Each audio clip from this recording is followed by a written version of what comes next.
Hi there, my name is William Otto. I'm Assistant Strength and Conditioning Coach here at Cal State Fullerton. Today we're going to be talking about three kind of fundamental, movements for any athlete. First one's going to be a deadlift.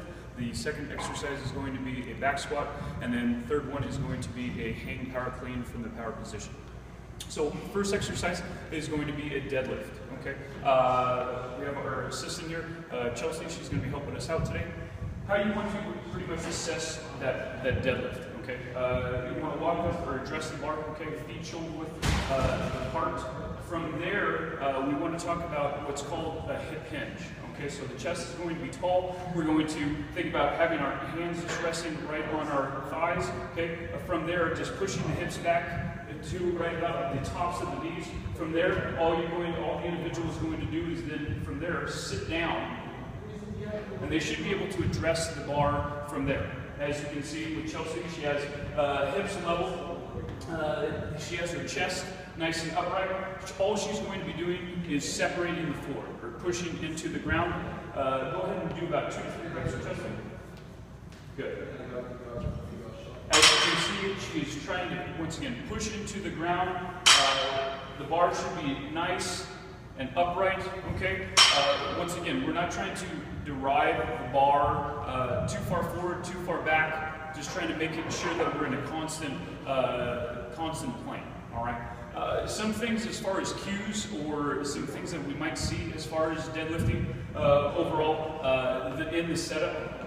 If anything, Chelsea go get set again. Rounded back, okay? So the back isn't set. The hips are overtly high. That is another one that we can kind of address, so on and so forth. But once again, we want to always think about keeping that chest tall, hips pretty much in line, parallel with the ground.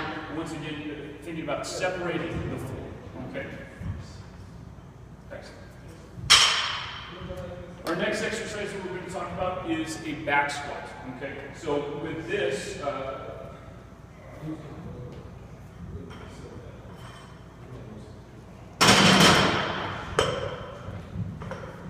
with back squat, we're going to talk about loading the bar behind our back, okay? Feet are going to be about shoulder width apart. Our chest is going to be in a nice upright position. We want to think about pulling our hips down into the bottom position, or whatever the individual feels the most comfortable.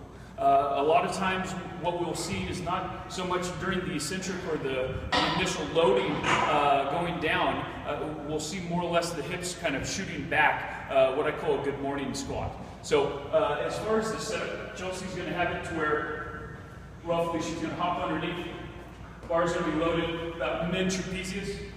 She's going to unload, and from that unload, she's having her hips loaded that whole time. Feet are going to be about shoulder width apart. Now, once again, we want to think about a slight little kind of turn with our toes, about maybe 5-10 degrees from here. All she's going to think about, chest is tall, shoulder blades are going to be squeezed back. She's going to, once again, think about pulling herself towards that bottom position, tracking the knees to where the toes are. All right. Once again, think about cues for yourself, separating the floor, driving the knees out. All those are great cues to help address the athlete on what they should be doing. Okay? Give me one more, please. Once again, nice controlled descend, and on that ascend, there's no differentiation. Go ahead and wrap that. There's no differentiation between how she is going down, how she's coming back up. Once again, we're talking about mobility issues.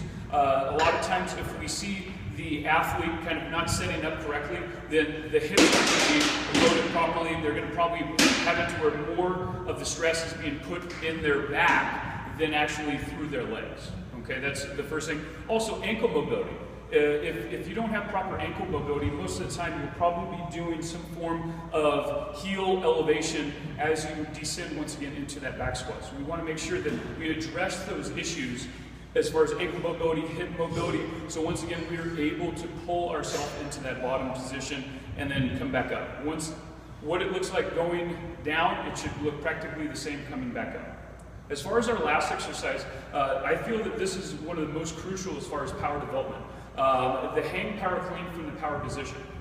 So,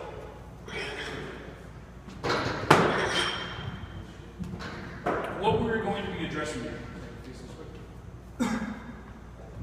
With this movement, the power position is, once again, where the individual has their arms straight, okay? So in this case for Chelsea, she's going to have it to where her power position, she wants to start the movement just right at that mid-upper thigh, okay? Once again, if you have short limbs, longer torso, this may, once again, be a little bit higher, a little bit lower for the individual, but for the most part, we want to think about wherever that person is just from a dead kind of stop, arms extended position, that is their, once again, quote-unquote, power position, okay? From here, we want to think about the same kind of things that we were addressing with the deadlift and the back squat. So feet shoulder width apart, slight little, I guess, pronation with the toes. From here, the chest is going to be tall. We're going to have soft knees. Okay, the soft knees is going to get us once again into that power position. The best example I have is if the individual was going to jump as high as they could. I always want to ask that athlete, where do you feel that would be the most beneficial for yourself?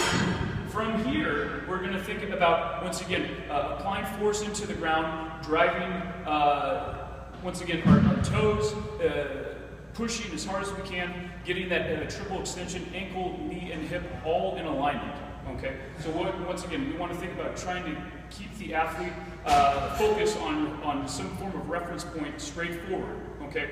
From here, we're just going to extend the hips through the bar and drive that carryover into that receiving position.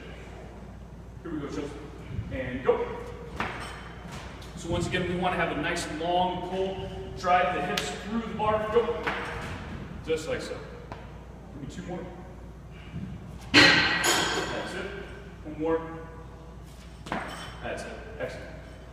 So common cues or kind of mishaps that we see, a lot of times there is no moving of the feet. We always want to have, once again, our stereotypical starting position and our receiving position with our feet. Okay. A lot of times if we hyperextend or if we have a rounded back, that's not going to put us in a proper setup to initially start the lift correctly as well as finish the lift as well. Another thing is some form of premature arm bend. So a lot of times pulling too early. We want to think about driving the hips forward, getting that triple extension, and once again turning over as best as we can with that movement. Last thing that I could probably think of, just having the elbows. Driving those elbows up as high as they possibly can to finish that rack or receiving position. That's all that we have today as far as the movement assessments. I hope these have been very beneficial for you and look forward to hearing with you soon. Take care. Bye.